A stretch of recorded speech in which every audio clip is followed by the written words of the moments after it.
IT સ્પેસની અંદર જે પ્રમાણે ટીસીએસ એ રિઝલ્ટ આપ્યા છે, મારું માનવું છે કે આઈટી સ્પેસની અંદર એક સારું બઝ આવી શકે છે અને સેન્ટિમેન્ટ્સ જે છે એ પોઝિટિવ થઈ શકે છે. એટલે ઇન્ફોસિસ, મારું માનવું છે કે ઇન્ફોસિસના પણ આપણે જો પાછલા ક્વાર્ટરના પરિણામો જોયા હતા, ઘણા સારા આવ્યા હતા કમ્પેર ટુ ટીસીએસની અંદર. એટલે ઇન્ફોસિસ કરંટ લેવલે મારું માનવું છે કે એક સ્ટ્રોંગ રિકવરી ઇન્ફોસિસમાં આવી શકે છે. 1680 આસપાસ અત્યારે આપણે ઓપનિંગ જોઈ રહ્યા છીએ.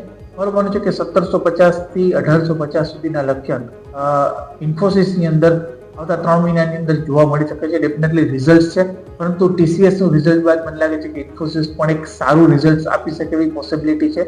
અને ઇન્ફોસિસની અંદર કરંટ લેવલથી હું બાઇકની સલાહ આપીશ.